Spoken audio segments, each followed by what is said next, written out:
कीजिएगा। Number of mole of solute पता है आपको, आपने फर्स्ट चैप्टर में पढ़ा, मास of salute, mass of solute divided by molar mass of salute multiplied by 1/, volume of solution in decimetre cube. Mean ये भी फार्मूला, ये भी फार्मूला, डिपेंड करता है कि गिवन क्या है। अगर तो आपके पास मोल दिए गए हैं तो फिर आप ये फार्मूला एडजस्ट करेंगे, यानी कि मोल सल्यूट के दिए गए हैं तो फिर आप ये, अगर आपको उस सल्यूट का क्या दिया गया है, मैस दिया गया है, ठीक है ना, तो फिर आप फार्मूला ये लगाएंगे। और दोनों में वॉल्यूम ऑफ सॉल्यूशन दिया जाएगा, वो जिसमें भी दिया जाए, लेकिन ये यहाँ पे मेंशन करना ज़रूरी मैं समझता हूँ कि अगर वो सेंटीमीटर क्यूब में दिया गया तो यहाँ पे सेंटीमीटर क्यूब में नहीं लगाएंगे, उसको कन्वर्ट करके किस में ले जाएंगे, डेसीमीटर क्यूब में ले जाएंगे, ठीक है। तो ये फिर रिपीट कर रहा हूँ कि ये मोलैरिटी निकालने का number of mole of solute divided by volume of solution in decimetre cube, इसको हम इस तरीके से लिख सकते हैं। Number of mole of solute का ये है मास of solute divided by molar mass of salute multiplied by 1/, volume of solution in decimetre cube. तो स्टूडेंट इसकी एग्जाम्पल में बहुत ईजी एग्जाम्पल है, देखें, फ़र्ज़ करें कि अगर हम चाहते हैं कि to prepare 1 molar solution of glucose in water, और ग्लूकोज सल्यूट है, 1 मोलर चाहते हैं कि 1 मोलैरिटी वाला बने, 1 मोलैरिटी वाला बने, तो हम क्या करेंगे, तो 1 मोलर के लिए हम मोलर मैस लेंगे 180 ग्राम, ठीक है। तो 180 ग्राम ग्लूकोज लेकर उसमें सफिशेंट वाटर डालेंगे कि उसका टोटल वॉल्यूम कितना बन जाए, 1 डेसीमीटर क्यूब, ठीक है। यानी एक फ्लास्क लेंगे, मेजरिंग फ्लास्क, ये मेजरिंग फ्लास्क, ठीक है ना, ये जो कितनी होगी, फर्ज करें 1 डेसीमीटर क्यूब की। तो अगर हम 1 मोलर सोल्यूशन किसका, ग्लूकोज का बनाना चाहते हैं तो क्या करेंगे, हम मोलर मैस ले लेंगे। तो मोलर मैस जो है ग्लूकोज का वो कितना है, वो है 180 ग्राम पर मोल। तो 180 ग्राम इसमें हमने क्या ले लिया, ग्लूकोज ले लिया, ठीक है ना। तो फिर उसके ऊपर हम ऐड करेंगे क्या, वाटर, सॉल्वेंट डालेंगे, और कब कहाँ तक करेंगे, जहाँ पता मार्क है कि वो 1 डेसीमीटर क्यूब बन जाए, उसको शेक करेंगे तो वो 1 मोलर सोल्यूशन ऑफ ग्लूकोज हो जाएगा। इसी तरह 1 मोलर सोल्यूशन ऑफ सुक्रोज बनाना चाहते हैं तो 342 ग्राम सुक्रोज लेंगे, ठीक है, और मेजरिंग फ्लास्क में डाल देंगे और 1 डेसीमीटर क्यूब तक वो वाटर को फिल कर देंगे, तो वो हमारे पास क्या बनेगा, 1 molar solution of sucrose solution बनेगा, ठीक है। तो स्टूडेंट इसी से रिलेटेड एक शॉर्ट क्वेश्चन टाइप एक न्यूमेरिकल है, लास्ट बात है, ठीक है, इस लेक्चर की। तो ये एग्जांपल नंबर 2 लिखी होगी, वहाँ पे चेक कर लें।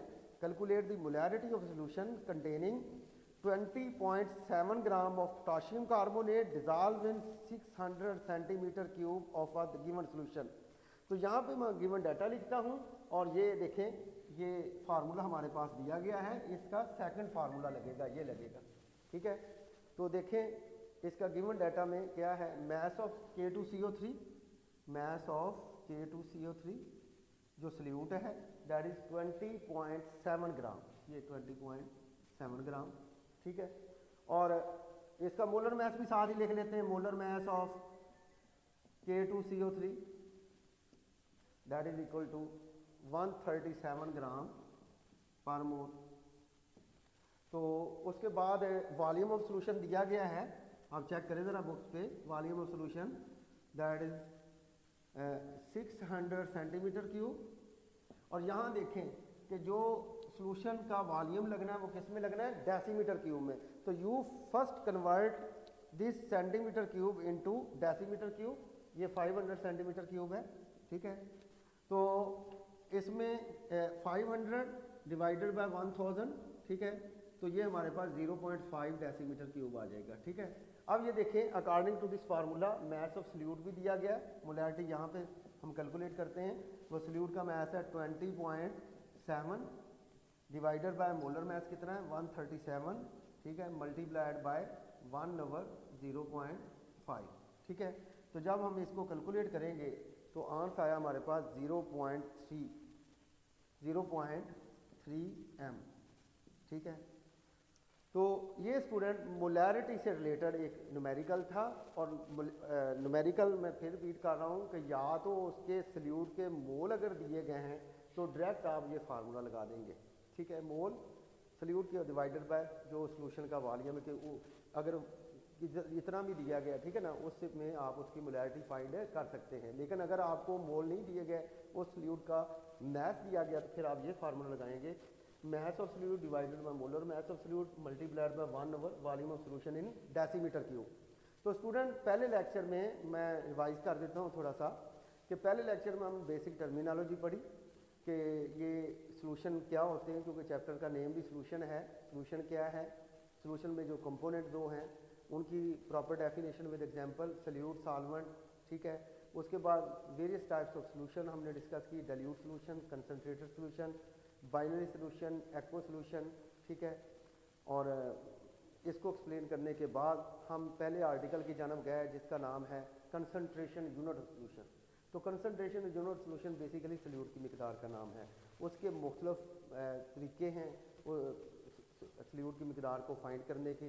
परसेंटेज कंपोजिशन भी है, मोलैरिटी भी है, मोलैलिटी भी है, मोल फ्रैक्शन, पार्ट्स पर मिलियन, पार्ट्स पर बिलियन, फॉर्मेलिटी, नॉर्मेलिटी, ठीक है ना। तो स्टूडेंट इस लेक्चर में मैंने दो को एक्सप्लेन किया है, परसेंटेज कंपोजिशन और दूसरा है मोलैरिटी। नंबर 3 पे मैं इंशाल्लाह नेक्स्ट लेक्चर में डिस्कस करूँगा molality, that is represented with small m।